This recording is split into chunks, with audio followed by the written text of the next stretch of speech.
Okay, well, welcome everyone. What I wanted to do this morning is, well, first to do some introductions to figure out who's here, and then, just really introduce you to the idea that this is designed to be a collaborative session, just to bring folks together who do teach or are interested in teaching in student development theory to talk about strategies for tackling this course successfully. So just starting off, my name is Jamie Hoffman. I am an assistant professor of clinical education at USC, and I have taught the class about 3 times, I think, now, as well as an advanced student development theory class, actually for students in Hawaii, which was just torture going out there once a month during my first semester at USC. But it was an interesting experience because I taught that class for folks that some weren't even in education. So it was interesting trying to make it meaningful for people through K through 16 and outside of ed. So that's me, and I think I'm just going to go down through the list here in the order that I see them so that we can have you introduce yourself. So I'll share your name, and then I'm going to take notes of who is here so that it's a running remembrance of who was present, as well as our notes through the session I'm going to document on this Google presentation. So, hey, Paul, can you get started with introducing yourself? Is that me? That's you. Hey, I'm Paul Eaton. I'm an assistant professor of educational leadership and higher education at Sam Houston State University in Texas. Hi. And I think next we have, it's not showing on my screen, but I think it's Mari. It's Mary Luna Della Rosa, and I'm assistant professor in Department of Higher Education at Azusa Pacific University. So we're very close to USC. That's right. I know many colleagues who have been to APU. Great. Forrest. Hi there. I am actually a colleague of Paul's. In fact, we share a wall right here and could probably knock on each other's wall and talk to each other. So glad to be joining y'all. Thanks. All right. Thank you for joining us. Roger. Hi, this is Roger Wessel. I'm a professor of higher education in the Department of Educational Studies at Ball State. Great. Nice to meet you. Thanks for being here. Okay, next we have PCH, which is ironically the highway I drive from where I live to USC, but it's PCH 007. Who might allow you? Jamie, I'll just go ahead and say that's my colleague Peggy Holzweiss, who's also at Sam Houston State University, and she's having a microphone issue. So okay. Peggy is the program coordinator of our program here at Sam. Got it. Thank you. LaDonna. Hello, can you hear me? Yes. My name is LaDonna Moore, and I work at the University of Houston, where I oversee an advising department, but I do have a PhD in higher education, and I'm looking to learn about teaching more because I want to transition into a professor position at some point. All right.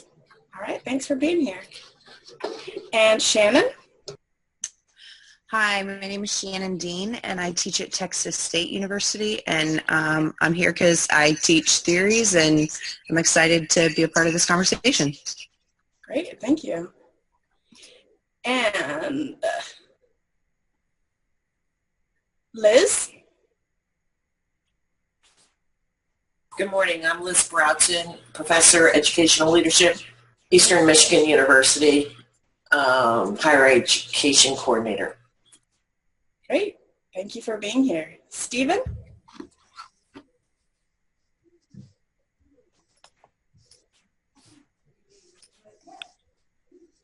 All right, we'll come back to Stephen. Pamela.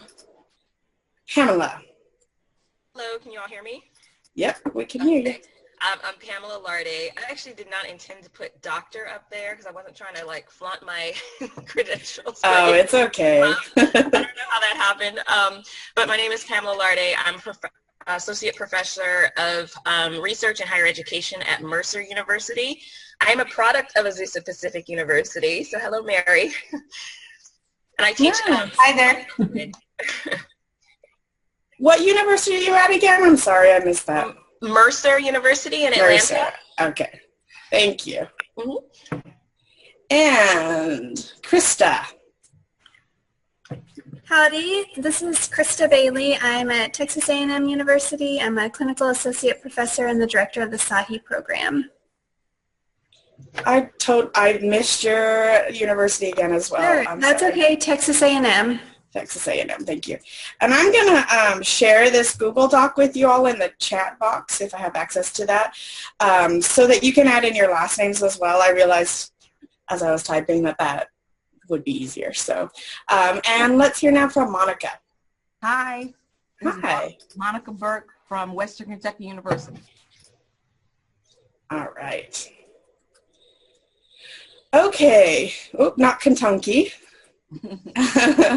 All right, so let me go ahead and make sure you do have the link to this presentation, so that if at any time you want to access it, you can, but also in this moment you can. So here's the chat box, and there is a link to the Google presentation. This is really, the Google presentation I just thought is a kind of holding place for our conversation. And so feel free to add to it as we go along. But as you all know, or I think you might know, but I collected folks' ideas of what they wanted to discuss on a Padlet, and I aggregated those ideas into this particular presentation, or this agenda, I should say. The Padlet's here if you want to take a look at it, you're welcome to. There are just a few things that folks popped up there, but enough to see some themes, as well as a lot of ideas actually presented and shared by Leanne at Baylor University, who said on there that she couldn't attend here today, but that she looks like I need to make sure I share access. She couldn't attend today, but she shared those ideas, so you're welcome to check that out. And of course, USC has Google, so it defaulted at sharing. Okay, now you should all actually really have access.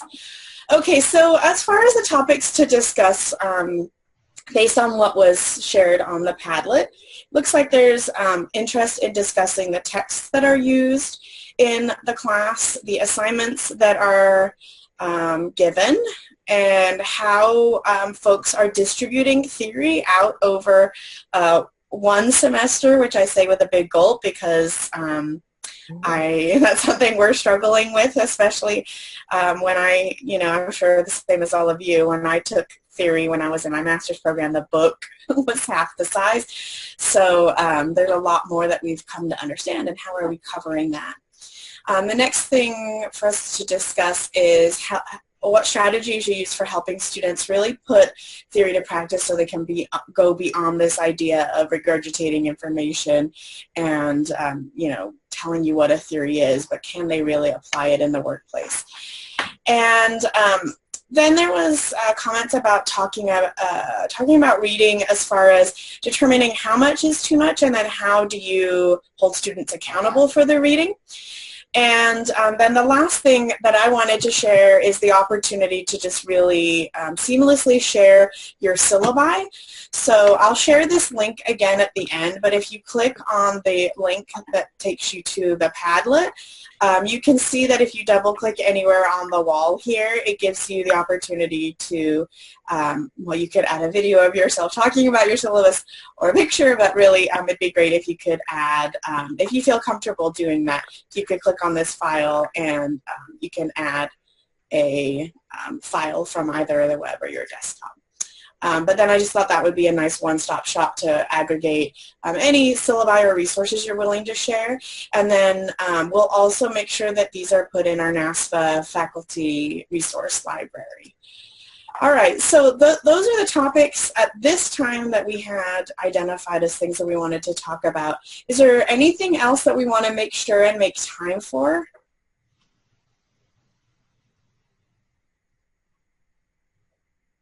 All right, well, if you think of anything, since this is an interactive Google slide presentation in that you have access to it, if you see at the very end here what else and other challenges or successes, feel free to pop your thoughts on there that you want to talk about. Okay, so the first topic that we had brainstormed as something to discuss were to talk about the texts that you use.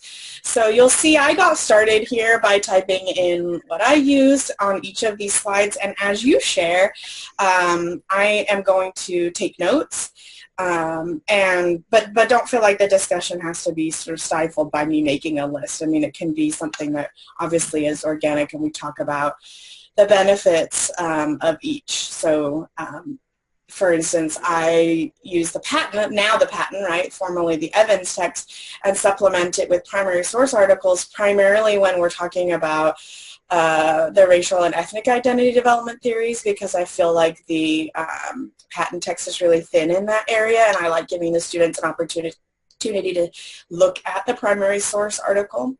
But there are other areas of the patent text that I'm a little feeling like might be better supported by other primary source articles as well. So we're in a bit of a search process on that. So anyone else want to jump on this question?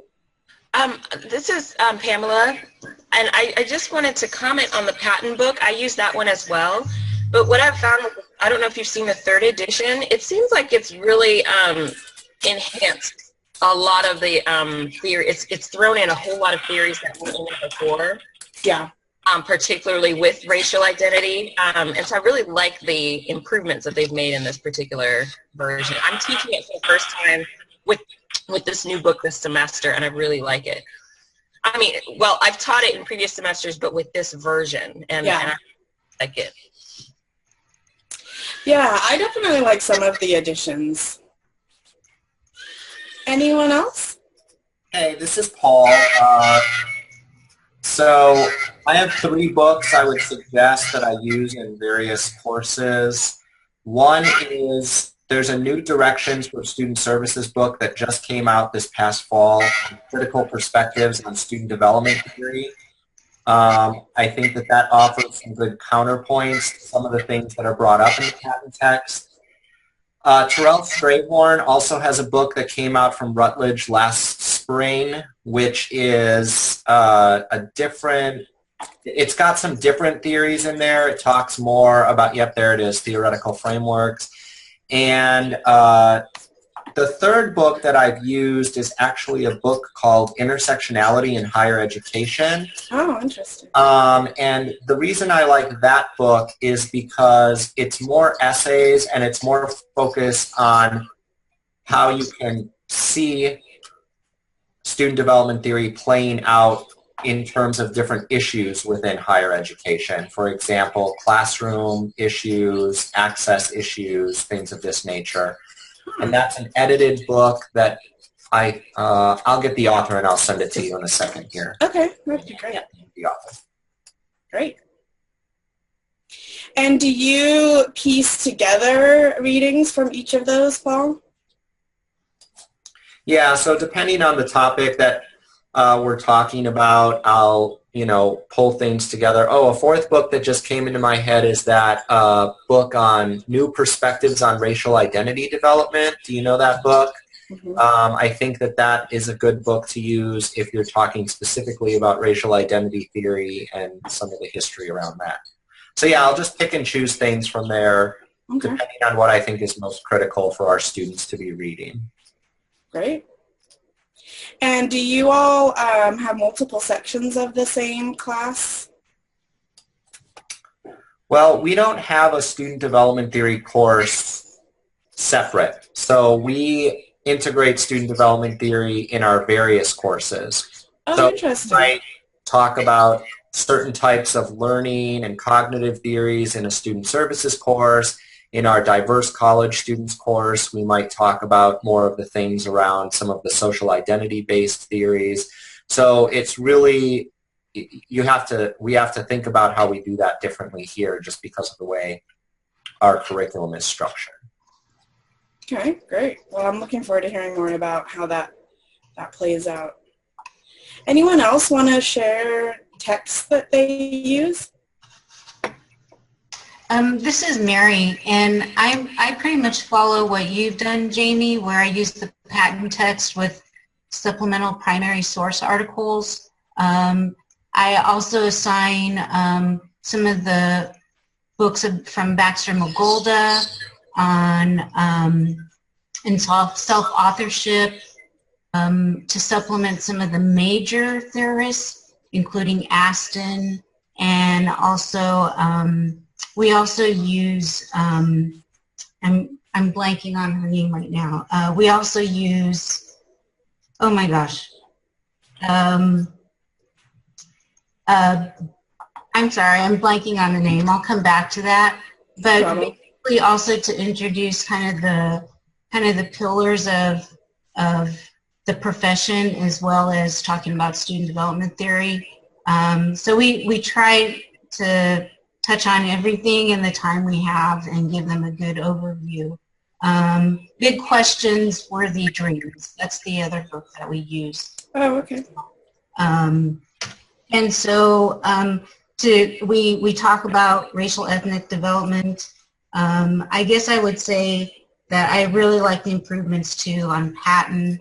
And we actually have 3 sections of this class in our program right now. So we're trying to keep up with all the literature and what's best to include in the course. Yeah. All right, thank you. Well, oh, go ahead. Was someone else going to share? Yeah, this is Shannon. So I kind of do a hodgepodge of things because I looked at the patent text and pulled in some chapters from there, used some chapters from the Evans, used some from the Ash Reader as well on theories, and then also supplement with primary source sorts of articles. So it's just been kind of a mix of lots of stuff. Yeah. Okay, great. Thank you. Well, I'm going to go ahead and move us along to our next topic, but if you didn't get a chance to share something that hadn't already been shared, feel free to just type it in on that screen, or sorry, that slide if you have access to it, but it'll also be available after our chat. All right. You know what, I'm gonna move us around here. It makes sense at this point to talk about reading.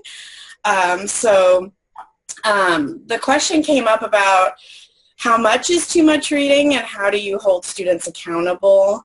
And my response to this one was I just really try to think carefully about each class session's outcomes and what do I realistically think they can achieve as a result of that class session, and then I make the reading geared around that. And that sometimes means that there are some theorists that they're really just not reading about.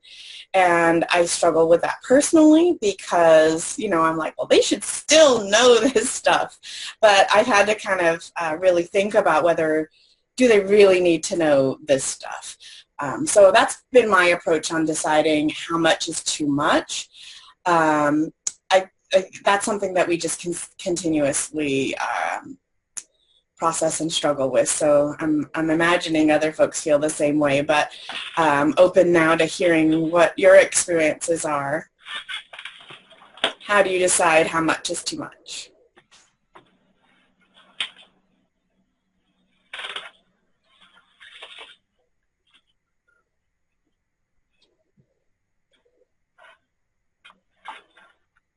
Anyone? Anyone? All right, well, that's okay if there's no one jumping on that one. The other piece then was, what do you do to hold students accountable for the reading? Or I like to say it's, how do you motivate them to do the reading? I know I do that in a variety of ways. I use exams, which I have mixed feelings about, but they're fairly low points. I use various low stakes assessment, and then I just make my classes almost 100% interactive. So when students show up, if they haven't done the reading, they really won't be able to contribute to the activities that we're doing inside class. So what other kinds of strategies do you use to motivate students to do the reading? Jamie, I'll jump in. I didn't say anything about how much is too much reading because I tend to be somebody who probably over-assigns reading, but that's because I think that students need to know this stuff. Or at least be exposed to it. One thing that I do in my classes, and this is mostly this is for masters and doc. I make students write like a one-page weekly reflection, and they have to integrate whatever the concepts are that we're doing that week, either to their own personal lived experience or to something that they're dealing with in their environment, at their work environment or whatever the case is. So I think that just helps to then see if they're doing the reading or at least picking up some concepts and understanding how to apply them.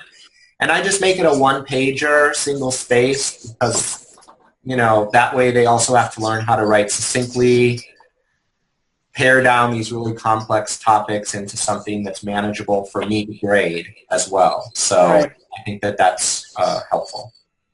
And do you have them turn them in sort of before your class session, of which you discuss something, or after, if that makes sense? Or is it not that controlled? It's just sort of how do you see the concepts we're discussing? No, okay. So for our doc students, they're always due at the beginning of class before we talk about things. Okay. Our master's students is different because I teach in a fully online program, so there's not necessarily an in-class time. So they're always due at the end of a week, basically. So sometimes that means that, they've watched videos and other things or listened to lectures, but I still think that's okay. Okay, yeah. Great. Thanks. This is Shannon. This is definitely something that I've struggled with, and I've taught this for 3 years, and my first year I feel like I assigned way too much reading because they were coming to class unprepared, partly because they just felt that they couldn't get through it all. So I've tried to pare down and, have them read just what I really want them to know. And but this semester I tried something different. It's called a Monte Carlo quiz. And so essentially they come into class every week and they roll a die. And if it's an even number, they don't have a quiz. If it's an odd number, they do have a quiz. And then after that, if they do have a quiz, they roll the die again. And I've given them the 6 questions associated with the roll of the die, essentially.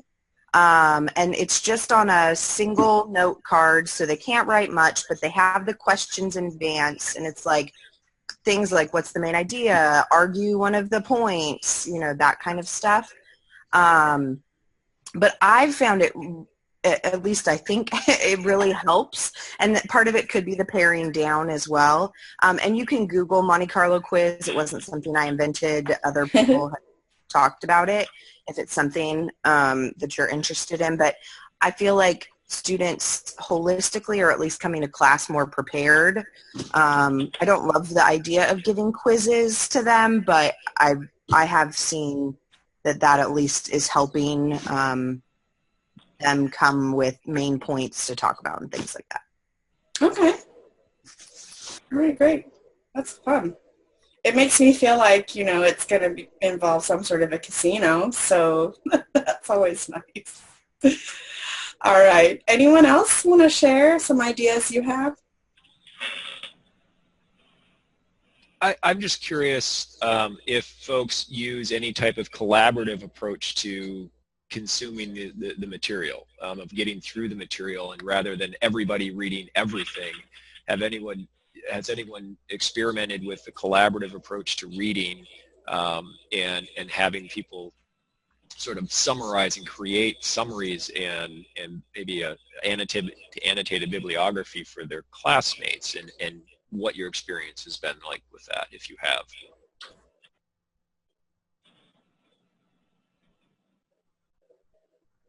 I mean, I do that as an assignment, which I'll talk about, but I require the students to do a group presentation, and they have to create an infographic of the theory or theories that they're presenting, but that doesn't let the other students off of the hook for doing the reading. They're still expected to do it, and outside of that, I know that many students each term will create a collaborative study guide, but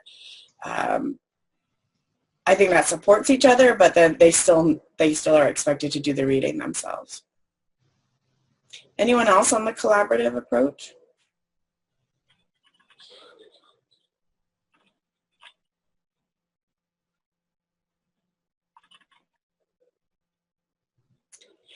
All right, any other thoughts about reading that folks wanted to share or just to ask or chat about?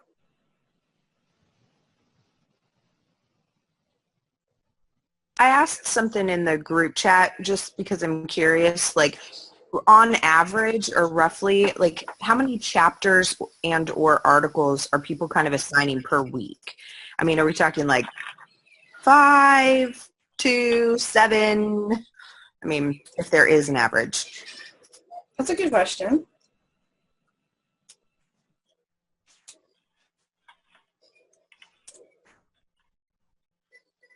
I'd say I typically assign probably 2 to 3 chapters or readings. It's kind of light. I've also pared down a lot because when I first started the class, I had something like 91 or 81 readings over the course of the semester. So I pared that down quite a bit to 2 to 3 a week, and I feel like I've hit a better spot with the reading, and I feel like I have to be lighter in this class than in other classes because student development theory just doesn't come intuitively to folks. Hi, this is Roger, Ball State. My approach on this is kind of twofold. One, of course, by design of the syllabus, we're looking at a topic every night, and so I'm matching the chapter or chapters or section of the book to that topic for the night, and whatever that is. If it's a chapter, if it's a major section, whatever, doesn't matter to me as long as they've read that content out of that chapter. But then the second piece that I tie with all of this would be, and it's kind of a strategy that I use to begin to acquaint them with, developing a skill in using the library and in searching and digesting material that's in the literature. For whatever that content area is, they must find a journal article themselves on that topic. I don't provide them because I'm wanting them to learn the skill. And then the assignment, one of the assignments for that night would be that they come in with a one-page review of that journal article where they specifically report the purpose of the article, the method, and the main findings. So it looks a whole lot like the abstract, essentially, but they're not quite aware of that yet, along with an appropriately referenced APA reference at the bottom of it. So what's happening is that in addition to them getting the context from the text, they're learning a skill, and it's in a little more of an applied way from a journal article related to the topic, and that seems to have worked well for me. Great, thank you. Other thoughts on reading and motivation?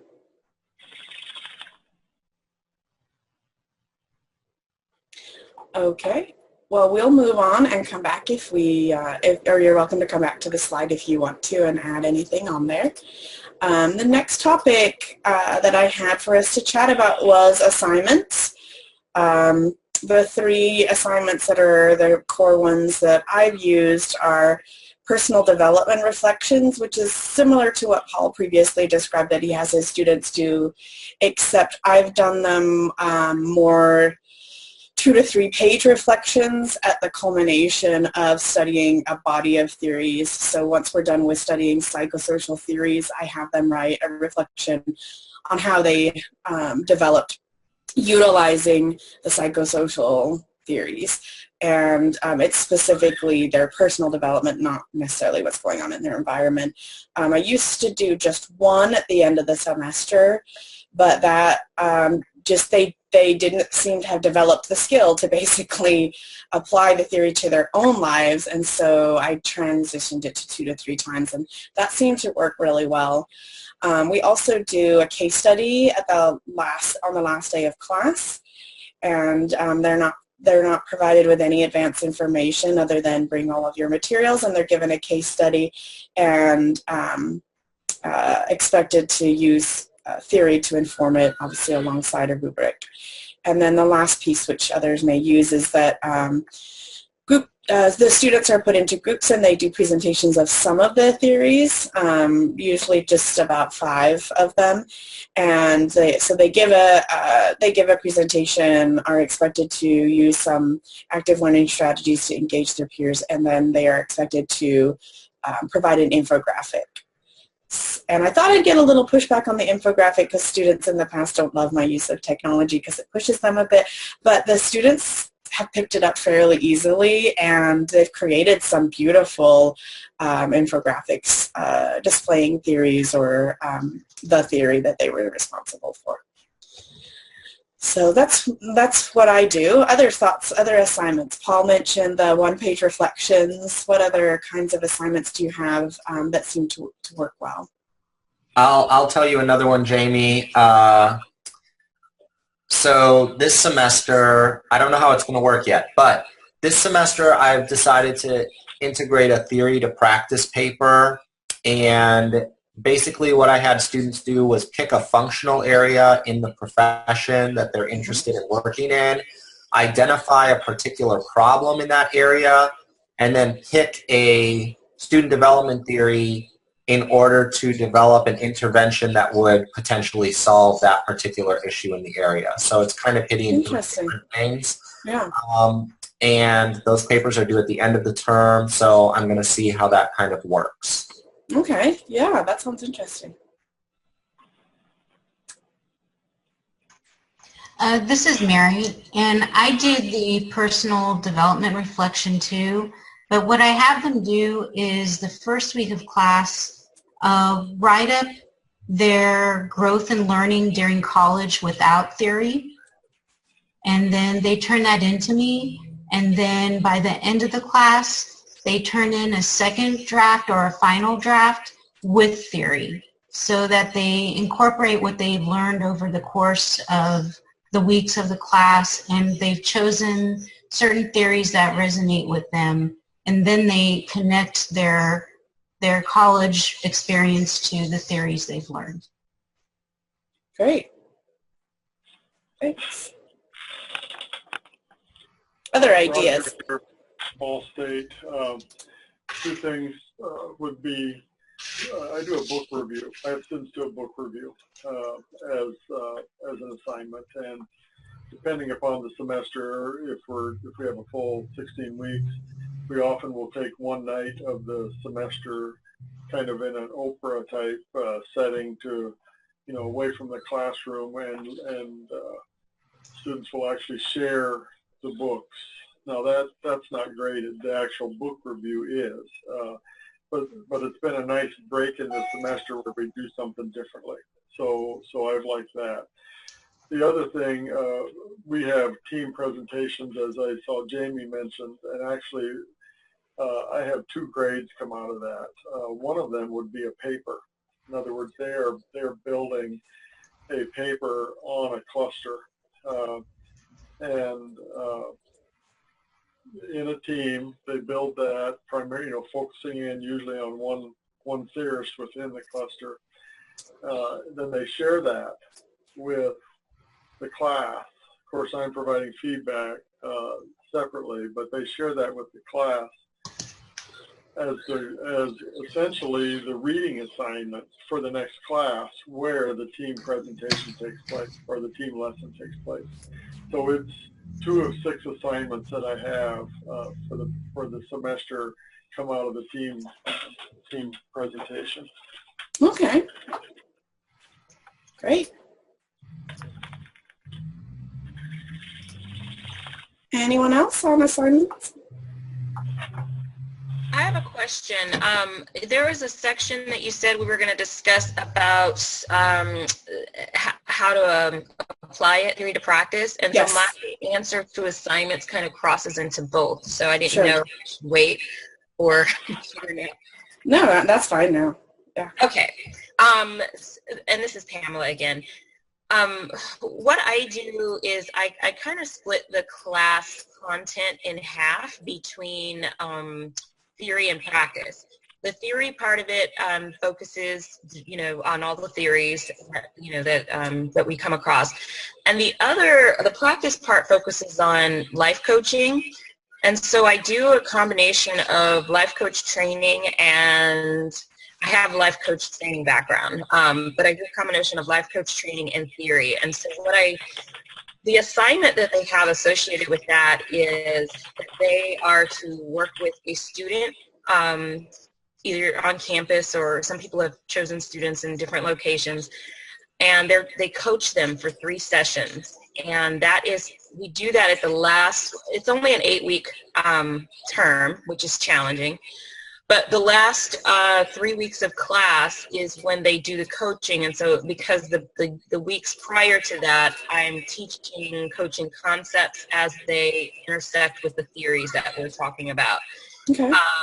The students have found this to be extremely helpful because they're able to apply. The assignment incorporates the application of the theory that, so when they report back about how the coaching went, they have to look at applicable theories that are related to what the students are dealing with. So it's a comprehensive assignment where they do the 3 coaching sessions.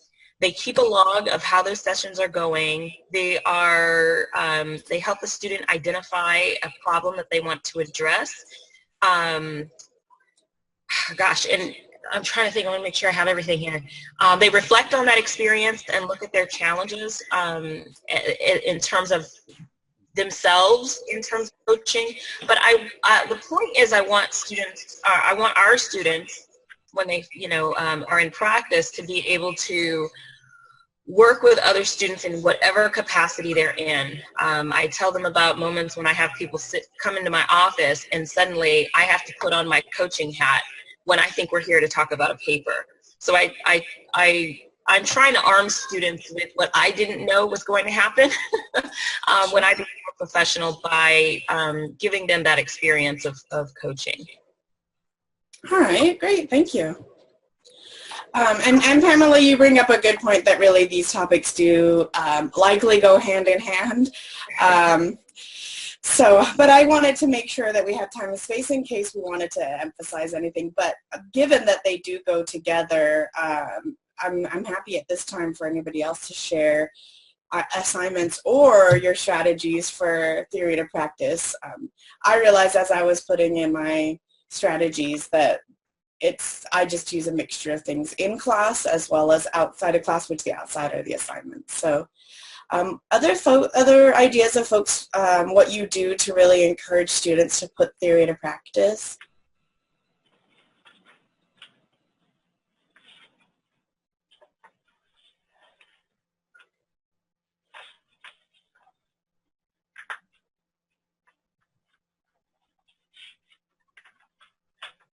We start class every week, and I just kind of ask them about how they've seen theory, the theories that we're going to talk about that night, play out the week before. And so, although it's not necessarily how they've handled it using theory, it's more getting them to start seeing theory play out in their interactions with students. Good. Okay, thanks. I know a colleague of mine who teaches the class, Kevin Colliner, he starts at the beginning of the semester with a tour around USC, which I was always amazed by because I only really know where Starbucks and the School of Ed is for the most part. But no, he's had lots of experience there. But he takes his entire class on this walking tour, and he stops and points out how he essentially sees theory in action. So he might, see students who are dancing, like a dance club that are practicing or something, and talk about involvement and, integration, and then he'll, walk somewhere else. I've never been on his tour, but I've heard that students really enjoy it. And I think it sets the stage really interestingly and, strongly for it being an interactive class for the rest of the semester. So just thought I'd share that. That made me think of it. Other thoughts? Oh, go ahead. Yep, this is Bill, and this is not something that I've done, but was shared a couple of months ago when we were doing this session on incorporating hip hop culture into curriculum and the use of pop culture, and whether that's television programs or movies as a way of having students diagnose, because it's often much easier for them to see it in it's their world and that they're connected with in one way, as a way of getting connected to where they are, and in ways that can be a shared experience. And so I thought that was a great there's the recording of that is on the NASPA website in the faculty council area. I think we recorded that session as well. And if nothing else, the link is there, but I'll make sure to put that up as well in terms of the slides that were involved with that. Yeah, that's a great idea. Thanks. Anything else anyone wants to share in the way of assignments or theory to practice? Yes, this is Pamela again. Another thing that we do in kind of along the lines of the hip hop culture in the movies is with their final theory paper, they have a section of the paper in which I ask them to tie it to an example, a case study, and I expand their understanding of case study to mean a book, a novel, any kind of situation in which they're able to tie that theory to an example of a situation. So it could be a fictional novel, as long as that story defines or characterizes the theory that they're looking at. So we have to do that in the paper, as well as in the presentation that they do for us as well. And we have watched movies that illustrate some of the theories that we talk about as well. Okay. Great, thanks.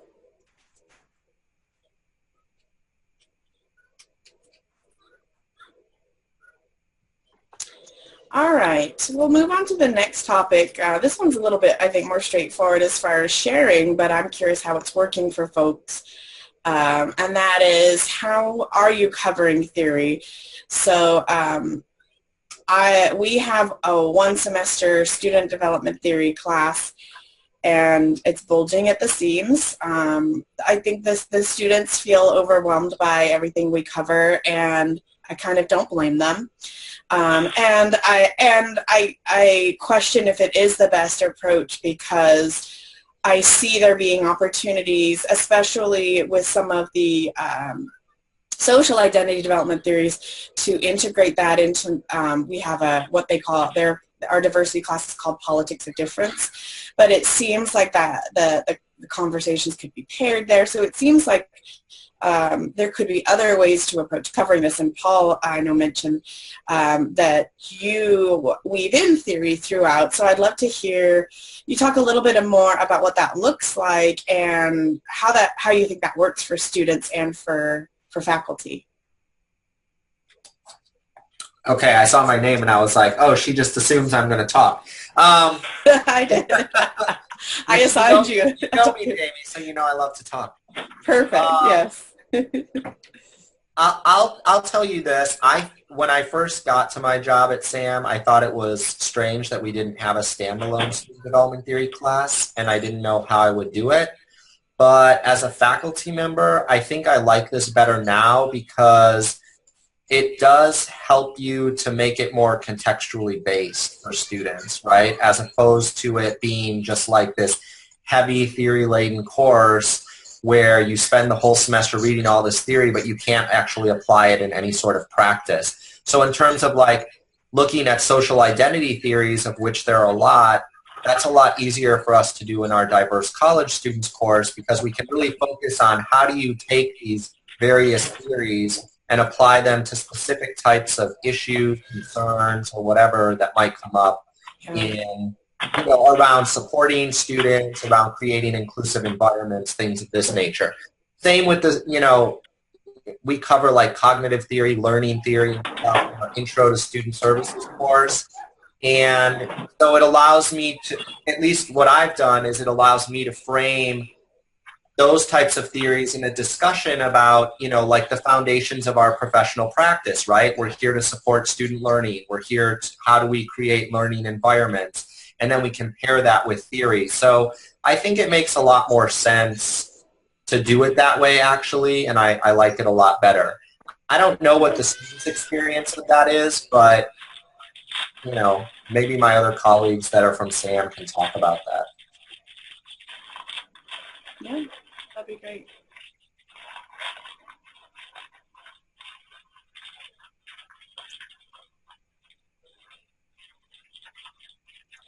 Well, we can hear from Paul's other colleagues, or we can hear from other folks as far as how is theory covered in your program. Mm-hmm.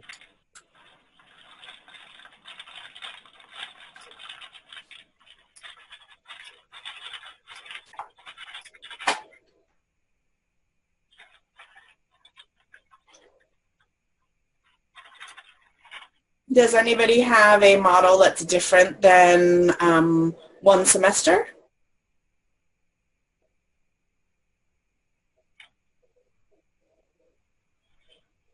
Yeah, this is. Go ahead.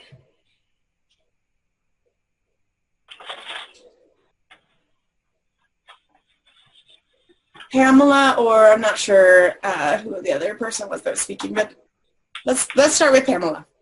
Okay. We have an 8-week term, which is extremely challenging. And that is actually one of the questions that occurred to me as we were talking with regards to the differences to how people teach with the different term lengths. Our terms are 8 weeks with meeting once a week for 4 hours a night. And so it feels like if we don't make that one night really dynamic, and interactive, we'll lose the students. So, so there's a lot to cover in that particular night, and I do worry about whether or not they're retaining all of that. It does give them more time to read, throughout the week, but the time that we're in class, I try to make it as interactive as possible. I do have the PowerPoint lecture thing going on, but even within that, I try to keep the slides minimal, and I try to get them engaged. So for example, this week we learned about Perry's intellectual development theory, and I had them show the class how to make a peanut butter and jelly sandwich in each of the different learning styles. They loved it, and I'm hoping that they retained it, but we have to be extremely interactive in class if I want to keep them awake until 9:45 p.m. Right. And are they taking one course at a time? They are not. They're taking 2, and in the summer they take 3, which makes it even more challenging to be mindful of the load that they have over the summer. In 8 weeks. Okay. 3 courses in 8 weeks. Okay. Other folks want to share? At Texas A&M, we have 2 theory classes. So we have a cohort program. So they take their first class, the college student. Really, it's an introduction to student development theory that first year, first semester. And then the second year, first semester, they'll take an advanced student development theory class, which really digs deeper into that theory to practice. Okay. So the intro is really just teaching the theories themselves, and the advanced is primarily having them apply it in some way? Yeah, I would say that the intro, there's still a component of putting it into practice, but that advanced is really trying to dig deeper once they have that kind of surface level understanding of what student development theory even is.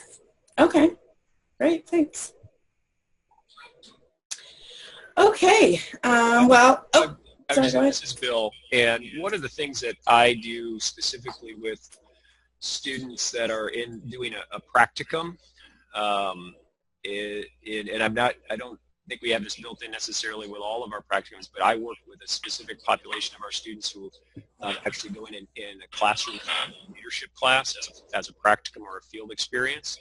And I have them the development theory built in as part of their experience of them identifying what they see in the classroom when they're working with the students in the classroom. So it's a part of their practicum experience is to identify throughout the semester as I have them engage in reflections and lesson planning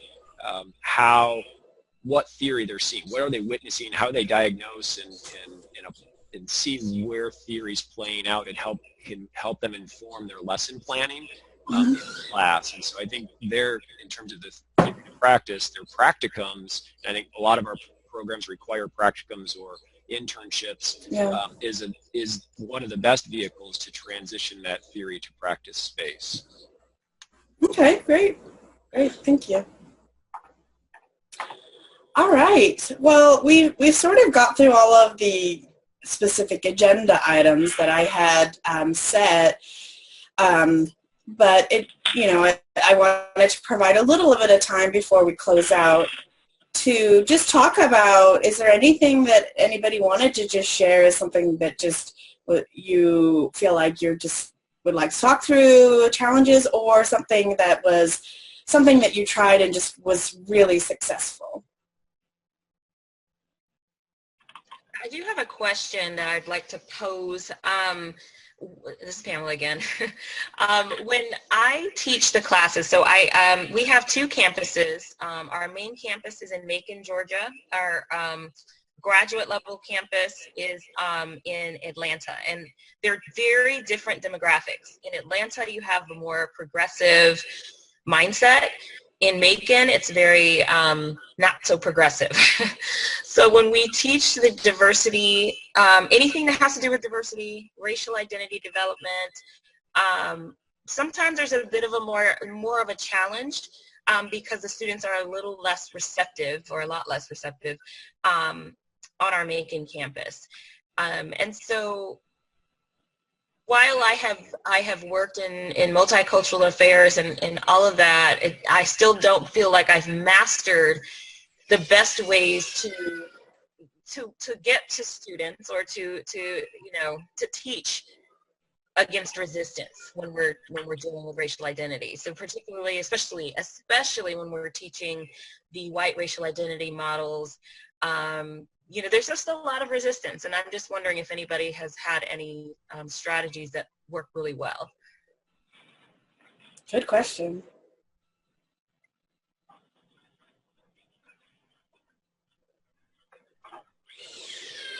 Anyone want to share thoughts on that? Okay, I'll jump in. I'll just say that in our diverse student populations course, when I teach that class, the very first thing that we do in there is we spend 2 weeks talking about Paula Rothenberg's book, White Privilege. And I just go at it right away. So I don't even try to teach white racial identity development theory until we are able to get a good grasp and understanding of how privilege works from a systemic perspective. And of course, I use the white privilege book to sort of tackle that, but then extrapolate that out to other forms of oppression, right? So I say these same concepts can be applied to heteronormativity, patriarchy, social class, ability status, things of this nature. Students are very uncomfortable and they don't like it, but I think that you have to do that, and you just have to, what I always tell the students is you have to lean into the discomfort that this causes you, that there's a reason why you're uncomfortable, and the reason is because you're afraid to confront the fact that you're probably, you know, involved in a system that is perpetuating certain types of systemic inequalities. And rather than run away from that, which is what you've been socialized to do in our society, we're just going to deal with it head on, whether you like it or not, type of thing. So there's just not really a choice. And I think that that has generally worked well for me. I think, you know, something to highlight with that, though, is the sequencing of diversity and student development theory if they are taught separately.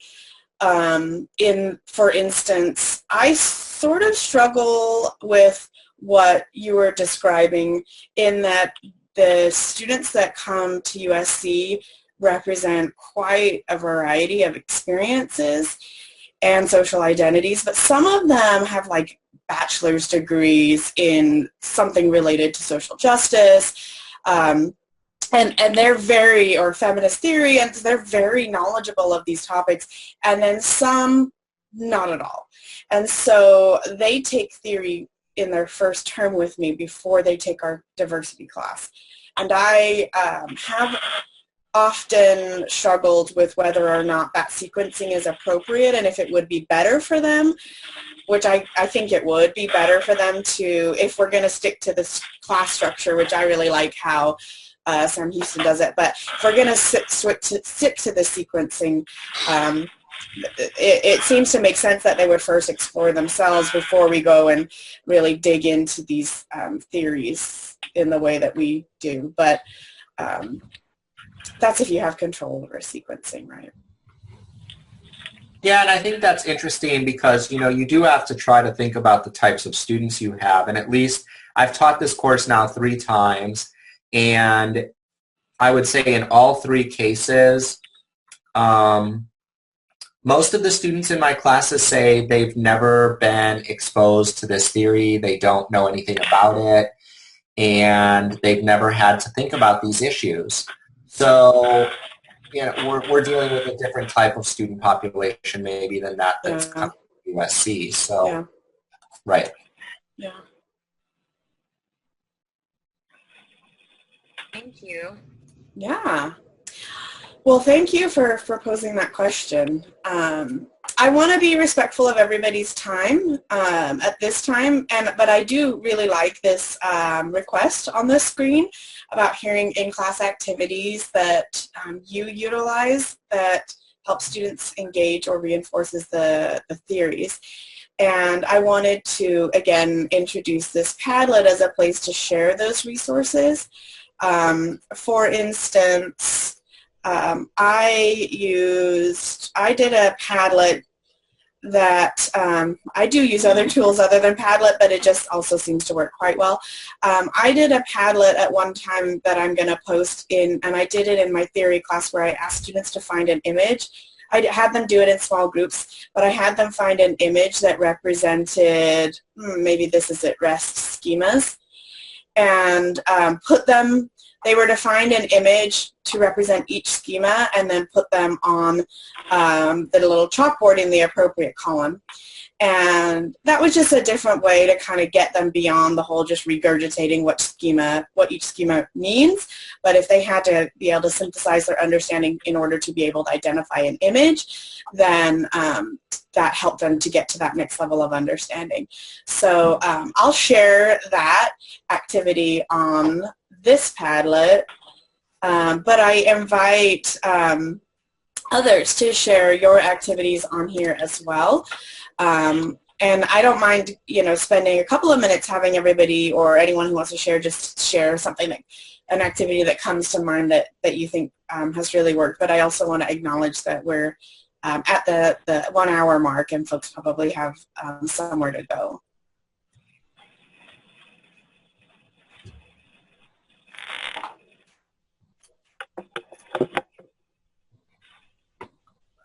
All right. Well, we'll end it there, and know that these documents are web-based, and so you can submit anything to them at any time. And please make sure to include your name when you post, especially the activity ideas or resource ideas, so that if anyone wants to follow up with you to ask further questions and how it worked out or how to facilitate, they can do that. So, all right, well, we'll go ahead and end there, and thank you everybody very much for attending today in your various places in the country. And I know I got some great ideas out of our chat today, so I appreciate everybody making the time to share. All right, thank you so much. Take care.